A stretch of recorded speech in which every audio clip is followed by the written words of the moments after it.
Hello friends, अस्सलाम वालेकुम and welcome to AK knowledge. 8 मार्च 2014 रात के 1:15 बजे मलेशिया का एक जहाज MH370 मलेशिया से चाइना के लिए रवाना हुआ। इस फ्लाइट में 339 लोग मौजूद थे। जहाज के कैप्टन का नाम जाहिर अहमद शाह था। जहाज का दूसरा पायलट फारिक अब्दुल हमीद था। लेकिन दोस्तों, तकरीबन 40 मिनट के बाद यह जहाज कहीं गायब हो गया। ये एविएशन की तारीख की सबसे बड़ी मिस्ट्री है। इस जहाज के साथ आखिर हुआ क्या? दोस्तों, ये वीडियो काफी इंटरेस्टिंग होने वाली है।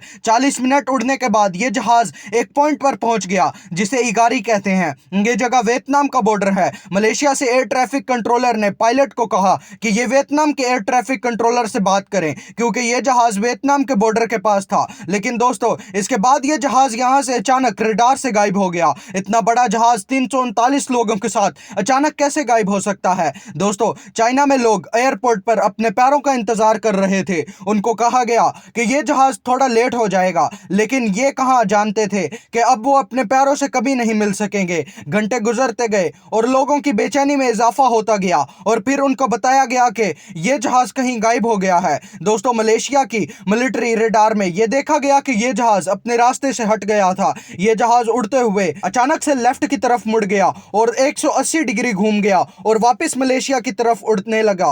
अब यह कितनी अजीब बात है कि एक जहाज जिसको चाइना की तरफ जाना था वो अपने रास्ते से हटकर वापस क्यों मुड़ गया? यह पॉइंट बहुत अहम है, क्योंकि या तो पायलट्स ने जानबूझकर खुद ऐसा किया, या फिर इस जहाज को किसी ने हाईजैक करके इस जहाज को जबरदस्ती मोड़ने या फिर इस जहाज को किसी ने हाईजैक कर जहाज को जबरदस्ती मोड़ने को कहा। एक और इंटरेस्टिंग बात यह थी कि जब यह जहाज मुड़ा तो इसके साथ ही थाईलैंड का एयर डिफेंस सिस्टम का एरिया भी मौजूद था। लेकिन यह जहाज बहुत ही ध्यान से उसके साथ साथ चलता रहा कि कहीं थाईलैंड का एयर डिफेंस सिस्टम इस जहाज को डिटेक्ट ना करे। यानी इस वक्त इस जहाज को जो भी कंट्रोल कर रहा था वो इस एरिया का एक एक्सपर्ट था, पायलट या फिर कोई और। इसको ये अंदाजा था कि यहां से किस तरह बचकर आगे निकलना था ताकि कोई भी इस जहाज को ट्रेस ना कर सके। दोस्तों, ये जहाज इसके बाद मलेशिया के ऊपर से गुजरा। दरअसल मलेशिया में एक जजीरा है, आइलैंड ऑफ पेनांस। इस जजीरा पर एक मोबाइल फोन कंपनी की सैटेलाइट ने इस जहाज के पायलट फारिक अब्दुल हमीद के मोबाइल के सिग्नल्स कैच किए थे। इसीलिए यही समझा जाता है कि यह जहाज मुड़कर आइलैंड ऑफ पेनियांग के ऊपर से होता हुआ गुजरा था। आइलैंड ऑफ पेनियांग इंडियन ओशन के दरमियान में मौजूद है, यानी यह जहाज इंडियन ओशन के ऊपर से उड़ता हुआ गुजरा था। दोस्तों, डेटा के जरिए से यह भी जाना गया कि यह जहाज गायब होने के बाद भी 6 घंटे तक उड़ता रहा। सवाल यह पैदा होता है कि इस जहाज का रास्ता चेंज कर इसको उड़ा कौन रहा था? क्या जहाज के पायलट ने ऐसा जानबूझकर किया था? और यहीं से बात आती है कैप्टन जाहिर अहमद शाह की।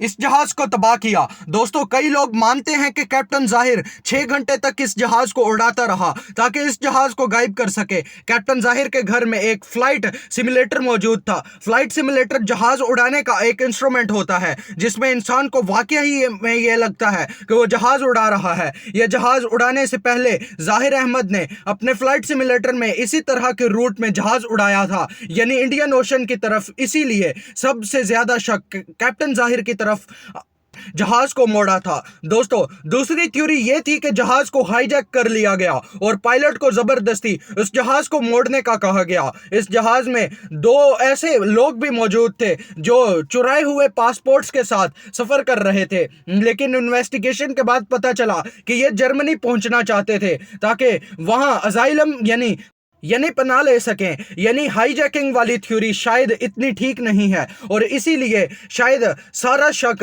कैप्टन जाहिर पर ही जाता था। लेकिन जाहिर है कि यकीन से कुछ कहा नहीं जा सकता था, यह सिर्फ इल्जाम था। इस जहाज ने आइलैंड ऑफ पेनियांग से राइट साइड पर टर्न लिया था। इस जहाज को मोड़कर एक ऐसे रास्ते पर उड़ाया जा रहा था जहां किसी की नजर कभी नहीं गई थी। इसीलिए बार बार यही बात सामने आ रही है कि इस जहाज को कोई बहुत ही एक्सपर्ट पायलट उड़ा रहा था जिसको पता था कि जहाज को कैसे और किस रास्ते से गायब करना है। यह जहाज यहां से एक और पॉइंट वेम्पी की तरफ उड़ा और वहां से एक और पॉइंट मिराक की तरफ उड़ा और रात के तकरीबन 2:30 बज रहे थे। दोस्तों, ये जो पॉइंट मिकार था, यहां से यह जहाज हमेशा के लिए गायब हो गया। अब यह बात को काफी सीरियसली कहा जा सकता है कि इस जहाज को जानबूझकर क्रैश किया गया।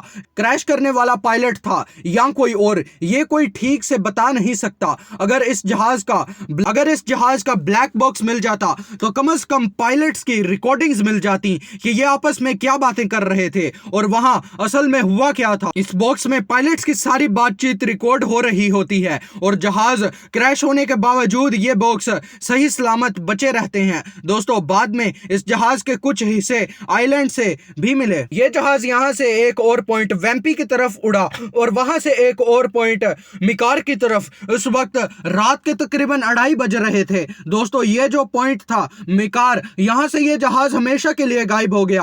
अब ये बात काफी श्योरली कही जा सकती है कि इस जहाज को जानबूझकर क्रैश किया गया। क्रैश करने वाला पायलट था या फिर कोई और, ये कोई ठीक से बता नहीं सकता। अगर इस जहाज का ब्लैक बॉक्स मिल जाता तो कम से कम पायलट्स की रिकॉर्डिंग्स मिल जाती कि ये आपस में क्या बातें कर रहे थे और वहां असल में हुआ क्या था। इस बॉक्स में पायलट्स की सारी बातचीत रिकॉर्ड हो रही होती है और जहाज क्रैश होने के बावजूद ये बॉक्स सही सलामत बच जाता है। दोस्तों, बाद में इस जहाज के कुछ हिस्से रीन्यू आइलैंड पर भी मिले थे, यानी इंडियन ओशन जहां ये जहाज क्रैश हुआ था। लेकिन आज भी इस जहाज को ढूंढा नहीं जा सका। कई मुल्कों ने अरबों रुपए लगाकर इस जहाज को ढूंढने की बहुत कोशिश की, लेकिन समंदर की गहराई और समंदर के वसी होने की वजह से आज तक कोई भी इसे ढूंढ नहीं सका। दोस्तों, ये थी आज की वीडियो। उम्मीद करता हूं कि आपको अच्छी लगी होगी। हमारी नई से नई आने वाली वीडियोस देखने के लिए हमारे चैनल को विजिट करें और सब्सक्राइब करें। मिलते हैं अगली वीडियो में, तब तक के लिए अल्लाह हाफिज।